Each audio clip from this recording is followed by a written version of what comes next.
África se acaba de rebelar por completo contra Francia.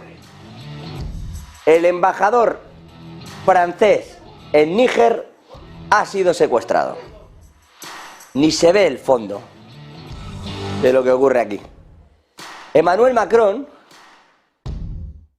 acaba de avisar a las tropas que están todavía en la frontera de Níger de que no se muevan y está a la expectativa de solucionar una situación en la que está inmerso todo el personal diplomático que aún quedaba en la embajada, que no era todo el personal, porque algunos sí se marcharon cuando la nueva junta militar, tras derrocar el gobierno de Bazoum y hacerse con el poder en Níger con un golpe de estado, decidió dar un ultimátum de 15 días para que tanto el embajador como el personal de la embajada de Francia salieran del país. No lo hicieron, aguantaron, era una situación que se daba casi por perdida, pero el pulso lo mantenía París, Níger, o Francia, Níger, Níger, Francia. Y hoy, hace apenas una hora, Emmanuel Macron ha comunicado que su personal ha sido secuestrado con el principal objetivo de secuestrar precisamente, valga la redundancia, al embajador, a Sylvain Ity.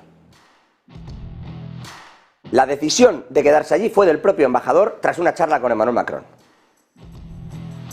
Conflicto diplomático de alto nivel al que, cuando todavía no nos habíamos recuperado de esta noticia, se le suma que Burkina Faso ha expulsado al agregado de la embajada francesa en el país.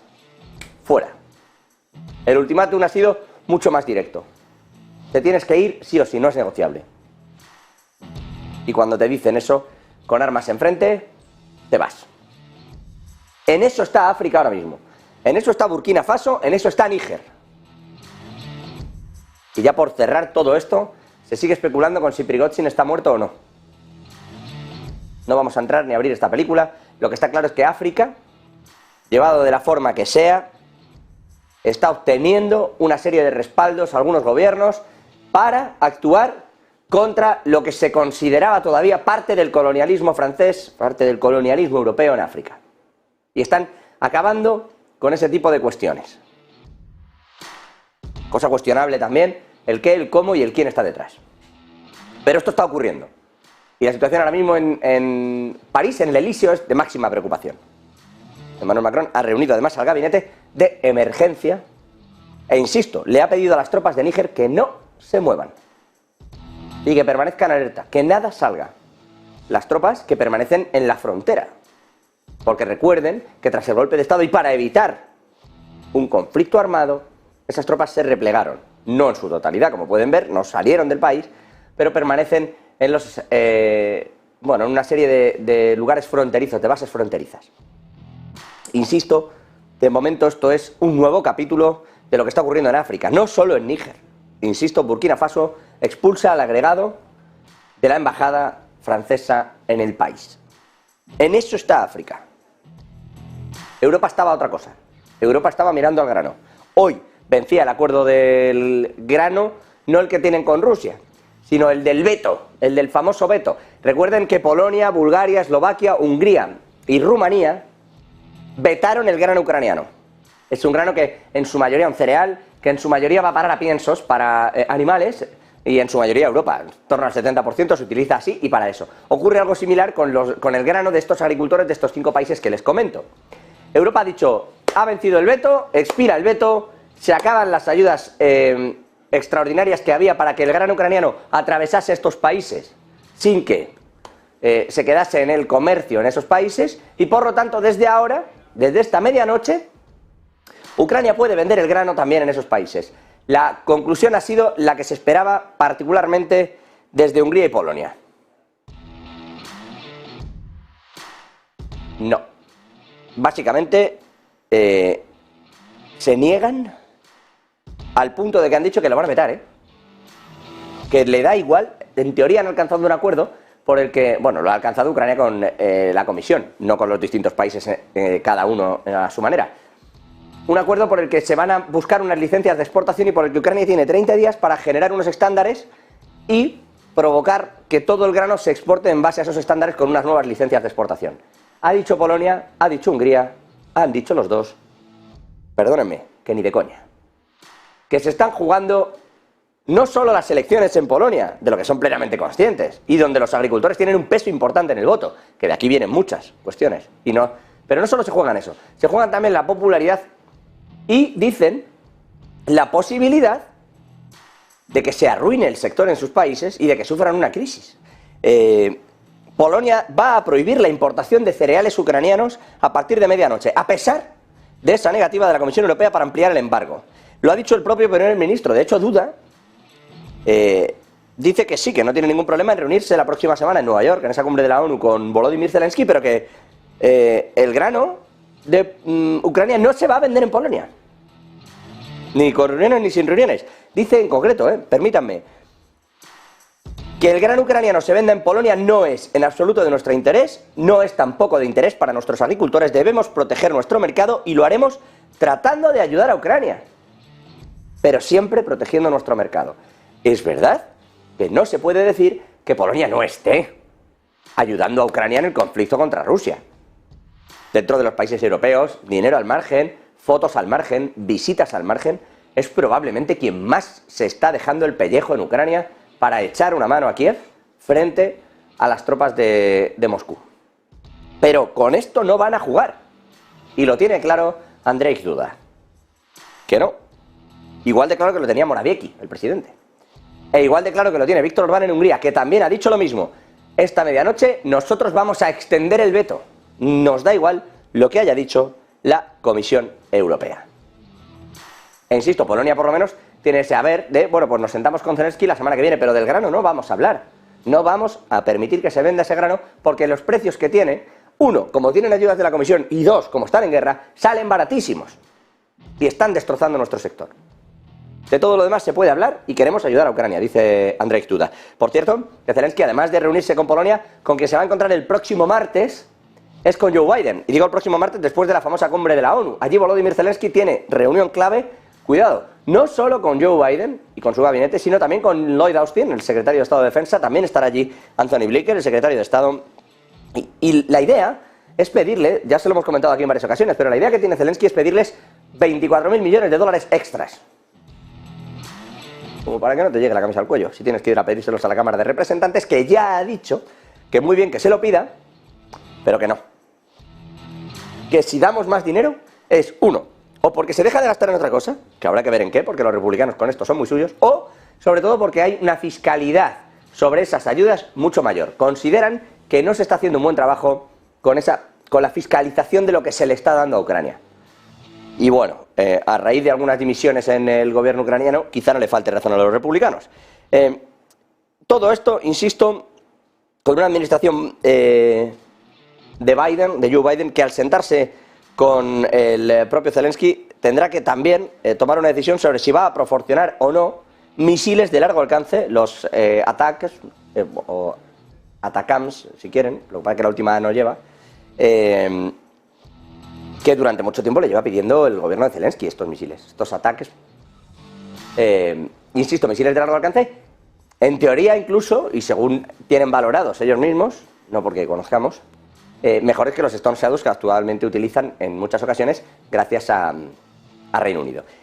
Todo esto con respecto a una Ucrania donde se ha hablado mucho en muchas ocasiones de hasta qué punto que no salga el grano desde Ucrania podía provocar una crisis alimentaria.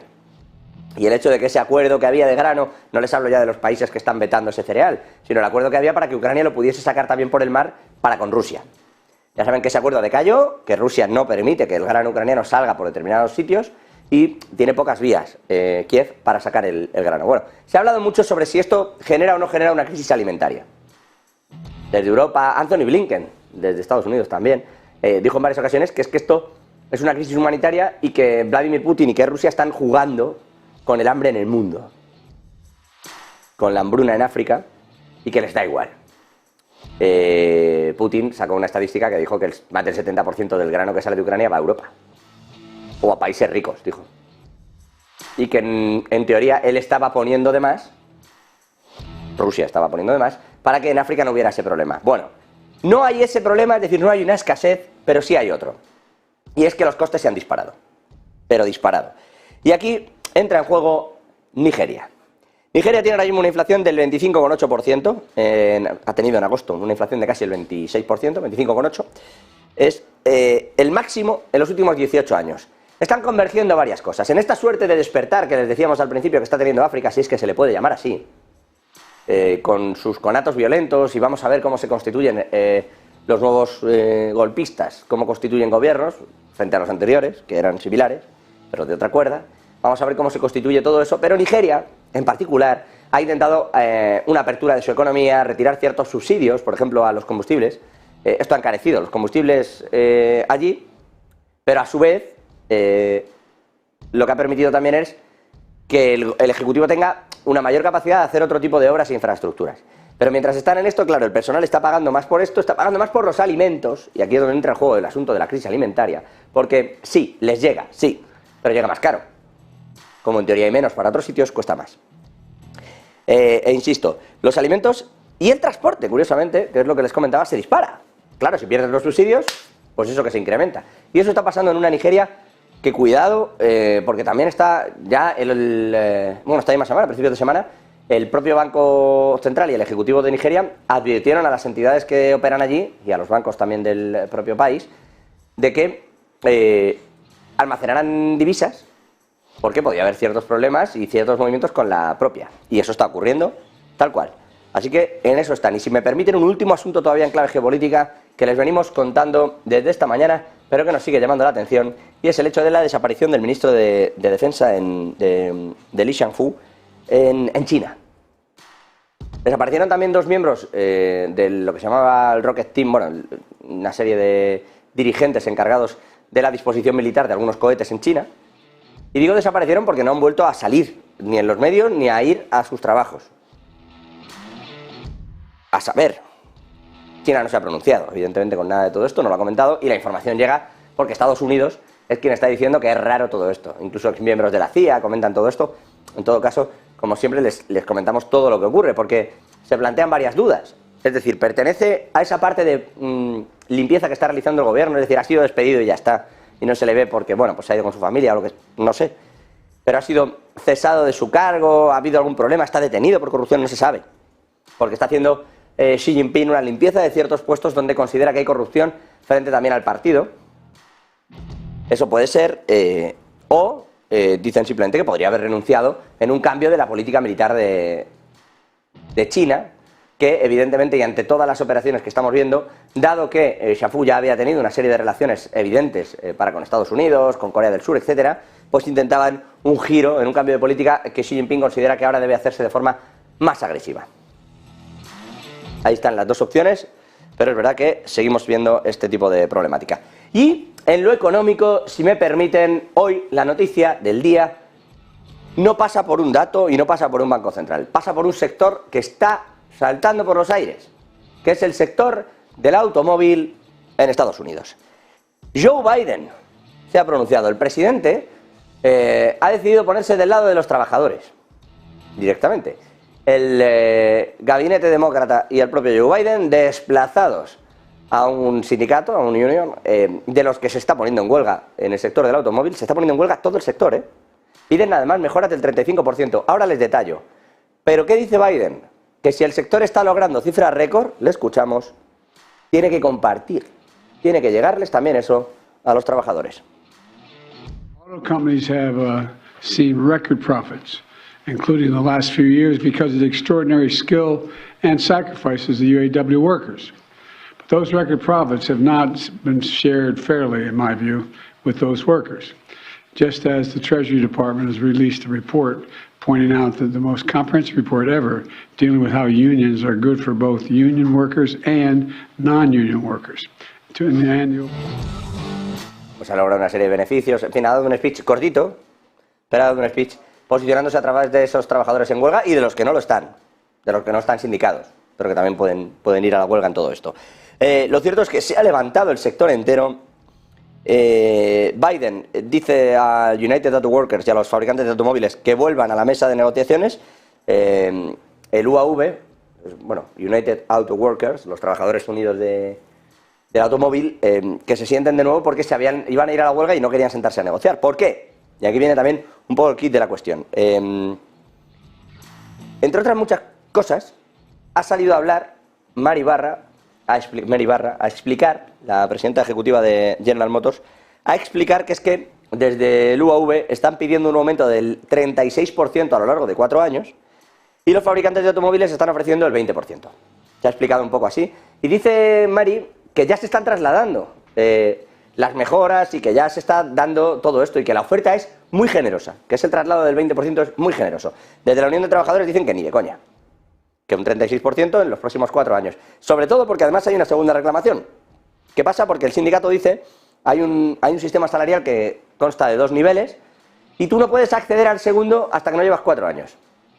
Entonces,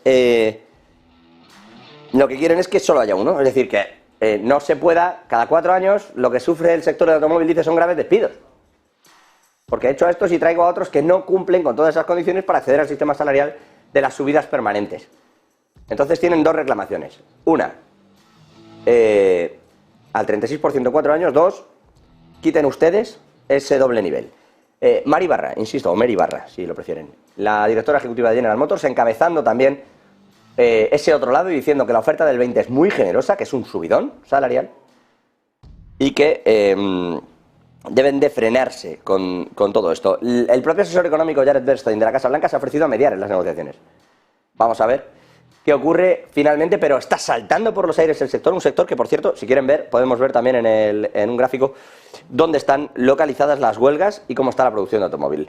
Por un lado, esas huelgas de autos aquí las tienen por países y, como ven, en regiones de la costa, sobre todo las más graves son estas que ven aquí, en toda la parte de la costa este de los Estados Unidos. Pero no son pocas los conatos. Y para que se hagan una idea, en estos gráficos el tamaño del círculo indica el número de trabajadores. Es decir, son más elevadas, conforme más grande es el tipo de producción que se tiene. Y porque ya no está Detroit. Bueno, esto por un lado. Por el otro, en cuanto a la producción de automóviles, ¿dónde está? ¿Cuál es el punto real de esa producción de autos en Estados Unidos? Pues aquí tienen también otra de esa gráfica. ¿Y dónde está? Una caída importante en el consumo de autos. Pero es que esto ha pasado en muchos sectores, ¿eh? Claro, lo que dicen es, hombre, aquí o aquí podemos hablar de subidas importantes. Un 15%, pero con una caída del 7,6% en el consumo de algunos o de la mayoría de los autos, subir un 36% e igualar la masa salarial de todos los trabajadores se hace complejo. Esto dice la empresa, claro. La Unión de Trabajadores lo que dice es que llega tardísimo y que el 36% lo piden porque es que hace años que no se produce una subida que se debiera de producir y que ha habido muchos picos donde ha habido pingües beneficios sin que llueva nada hacia abajo. ¿Y por qué está, dirán ustedes, Joe Biden de acuerdo entonces con los trabajadores de forma tan clara? Porque le pone mucho dinero al sector. Porque en realidad el sector está así, vende así y dice, está haciendo cifras récord. ¿Por qué sabe Biden que hay cifras récord? Porque el traslado de las producciones a Estados Unidos hace que vendan o no vendan esto, como hay mucha subvención, le permite a la empresa cuadrarlo. Y aunque te dice que ha caído, cogen el dinero, entre otras cosas, de la Inflation Reduction Act y rellenan esa parte. Y claro, una vez tienes eso, olvídate. Eso es lo que está pasando en Estados Unidos. Por cierto, y al hilo de esto que estoy comentando, Javi del Valle, que está aquí con nosotros. Javier, ¿qué tal? ¿Cómo estás? Buenas noches, José. Muy bien, ¿tú qué tal? Pues no me quejo. Podría estar peor. Podría tener una empresa automovilística en Estados Unidos y estar lidiando con las huelgas. Pero digo, ojo, porque esto, claro, el dopaje económico de Joe Biden, por eso se posiciona tan rápido Biden. Dice, es que está llegándole una serie de dinero que no llega a los trabajadores y que se están quedando en las empresas. No se podía saber. Como no ocurrió con el quantitative easing de la Reserva Federal, pues no era evidente que no iba a ocurrir tampoco Joe Biden con el dinero de la Inflation Reduction Act. Decía, pero está cayendo el gasto de los consumidores en este tipo de productos, en los autos. Pasa en muchos más sectores también. Sobre todo en la producción también de automóviles, José. Hoy hemos conocido dato de producción industrial que sí que incrementa un 0,4% en agosto, incrementa más de lo que esperaba Wall Street, el estimado estaba en el 0,1 aproximadamente, pero lo hace también en un nivel menor a lo que veíamos el mes pasado. De hecho, el dato del mes pasado se ha revisado a la baja, qué casualidad, todos los datos revisados a la baja, uno más, uno menos tampoco va a hacer mucho daño. 0,4% sería el dato de agosto, pero nos dicen desde el informe de producción industrial en Estados Unidos que pese a ser mejor de lo que se esperaba, dicen lo que sería el output, la producción manufacturera únicamente, sube un 0,1. Y de esta producción se debe ese incremento únicamente del 0,1 a una caída del 5% en la producción de vehículos a motor y partes. Así que se enfrenta el sector automovilístico no solo a unas huelgas, no solo a un escenario un poco difícil a nivel legal, sino también a un escenario en el que la producción, estamos viendo, José, que por lo menos este mes baja un 5% en la producción industrial. Por eso, entre que cae el gasto casi un 7, bueno, casi un 8, un 7,6, y que cae la producción industrial es por lo que dice la directora ejecutiva de General Motors, oye, un 20% de subida ya es generoso. Vamos a ver cómo acaba. Normalmente como diría aquel, con un mal acuerdo, o sea, con un buen acuerdo que deja mal a todas las partes. Es como suelen salir bien estas cosas. Cuando entras a negociar y todo el mundo sale medio enfadado, pero medio contento, eso es que el acuerdo ha estado bien.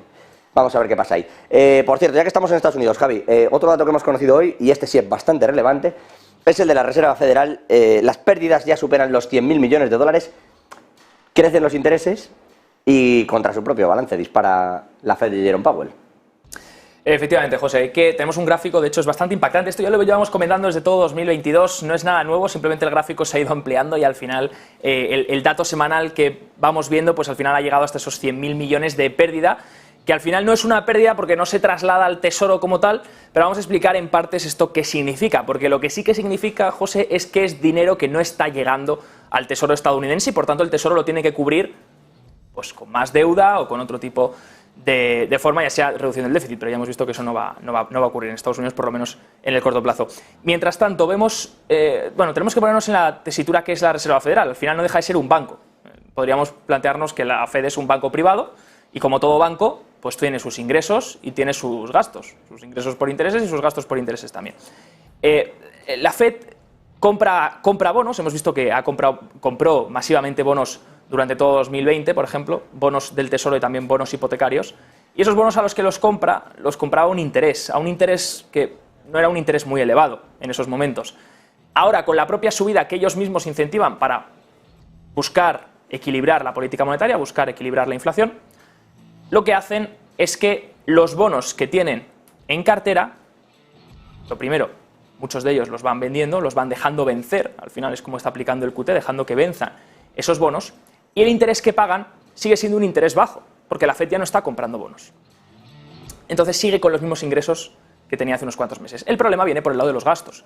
Tiene que pagar en el repo un mayor interés, por los depósitos también, por el interés de referencia que ellos mismos han incrementado, y eso hace que sus costes suban. Entonces, si tienes bonos en cartera a una duración bastante elevada de media, que no te están pagando intereses casi, con respecto a lo que se está pagando ahora en mercado, y has incrementado tus gastos por pago de intereses y pago de ese interés de repo, pues al final lo que te estás topando es con un neto que te queda negativo. Cuando de hecho el neto durante los últimos años ha sido positivo, y cuando la Fed tiene un neto positivo, se lo remite en su completo al Tesoro. Por lo tanto, es dinero que el Tesoro estadounidense recibe. Y aquí viene, me decías antes de que entráramos al programa, me dice, por eso los demócratas están como están. Claro. Lo que quieren los demócratas es que los tipos bajen, que usted tenga dinerito de sobra, que se lo des a la secretaria del Tesoro y que yo no tenga que estar cada 3 meses pegándome con los republicanos para que me suban el techo. Mira, te doy dos datos. En 2022, la Fed devolvió 76.000 millones de dólares al Tesoro y 109.000 millones de dólares en 2021. Ahora ese dinero es dinero que no tiene el Tesoro que se encuentra no solo con un dinero que no recibe ya de la Fed, porque esto al final se queda en el balance de la Reserva Federal y al final son pérdidas que tendrán que ser compensadas en algún momento con el ingreso. No significa que vaya a llegar la Fed al Tesoro y le va a decir, oye, págame los 100.000 millones. No, simplemente se imagino que por lo menos Tesoro ya no va a pagar nada. Pero estaría bien, estaría bien. Con la boleta de la deuda. James Bullard, al que no sé por qué tanta gente odia, pero que luego a lo largo del tiempo se va dando cuenta que James Bullard decía cosas coherentes, ¿no? Dijo esa regla de Taylor de que los tipos tenían que irse al 5%, nadie le creyó, y mira dónde están los tipos ahora. James Bullard, ex jefe de la Reserva Federal de San Luis, dijo en una entrevista que está preocupado por las pérdidas del Banco Central, esos 100.000 millones que hemos dicho, y sostuvo que probablemente hubiera sido mejor para la Fed haber conservado parte del billón de dólares que que había recibido el Tesoro durante la última década y cubrir estas pérdidas. Claro está que el Congreso no quiere eso. El Congreso quiere que cuando llegue el dinero... Y explícaselo a Biden, insisto. O sea, Claro. si tú le quieres meter 600.000 millones de dólares a la economía, ¿cómo que la Reserva Federal se va a quedar en balance algo? Y recalco, José, cuando dejas de percibir un dinero que tenías asegurado en parte, sobre todo en un ciclo donde los tipos de interés se han mantenido tan bajos y donde hemos tenido la mayor compra de activos por parte de la Reserva Federal, cuando dejas de hacer eso, pues tienes que cubrir ese dinero que venía de alguna otra forma, ya sea emitiendo más deuda, y encima te topas en el Tesoro con unos tipos de interés que estás pagando por tu deuda, un coste en la deuda, que es cada vez mayor. Pero eran castillitos en el aire, ¿eh? Quiero decir, que tú contabas con ese dinero, vale, a lo mejor no esperabas una de las subidas más rápidas en la historia de tipos de interés en Estados Unidos. No pasa nada, todo se traduce luego en inflación y mientras la puedas exportar, ya hemos visto hoy los precios de exportación de la inflación, 1,5%. En eso estamos. Y un último asunto, Javi, gracias. Enseguida vamos contigo, vamos también con, bueno, Gustavo Martínez y Gonzalo Cañete, que están hoy para la tertulia. Os decía, un último asunto sobre las predicciones. JP Morgan este año está que se sale. Porque dijo que igual la inflación sí que conseguía llegar al 2% en Reino Unido a principios de año, que lo estaban haciendo francamente bien, y bueno, la cosa va regular. Ya lo de Reino Unido es capítulo es harina de otro costal. Hoy han sacado una predicción que no deja de ser sorprendente. Dicen que España va a ir a la repetición de elecciones, que ese es el escenario más probable. O sea, no es que no exista la probabilidad, que existe, sino que para JP Morgan esa es la repetición es el escenario más probable. Puede ser. ¿Por qué no? Ayer echaron a varios ilustres socialistas del partido, porque entre ellos no, Nicolás Redondo y el señor Leguina, porque iban a comer con José María Aznar, el expresidente del Partido Popular y bueno, máximo dirigente de FAES, de esa fundación, de ese think tank del Partido Popular. Pero decía, les han echado porque están en esa línea. Tenemos el problema este de si amnistía sí, amnistía no, con respecto al entorno de las 1.400, se habla de 1.400 personas afectadas por por determinados enjuiciamientos o determinados juicios que están todavía en marcha o que ya han sido multados, sancionados, etcétera, por todos los incidentes que se provocaron en el famoso 1 de octubre durante la declaración unilateral de independencia en Cataluña. Se está gestionando el tema de la amnistía, ahí hay ese entorno, insisto, de las 1.400 personas, es difícil articular esto. No estamos hablando de 4 indultos. Y además, claro, ¿cómo queda el reino si tú indultas a los 4 de arriba, pero a todos los que hicieron la revolución para ti se comen la multa? Por eso se está gestionando este asunto de la ley de amnistía. Y como es raro, porque es raro, y porque si no te gusta un principio judicial, normalmente cambias el principio judicial. No haces una amnistía pero lo dejas, porque eso supone que es que estás de acuerdo con lo que había. Es una cosa rara. El caso, que en medio de todo esto hay muchos socialistas que se está intentando salir también del camino que marca, entre otros, Pedro Sánchez en las negociaciones que está llevando a cabo. Que por cierto se nos olvidan, pero quien en teoría va a intentar formar ejecutivo es Alberto Núñez Feijóo. Es quien tiene en el momento el mandato para ir a las Cortes a intentar ser el próximo presidente del Ejecutivo si consiguiera los apoyos. Y también está hablando con Junts. O sea, quiero decir que aquí nos llevamos las manos a la cabeza, pero está todo el mundo en una dinámica parecida. Y la gente de Junts, de Carles Puigdemont, no se va a bajar del barco de la amnistía. Lo que parece es que eso no va a conseguirse antes de cualquier tipo de investidura.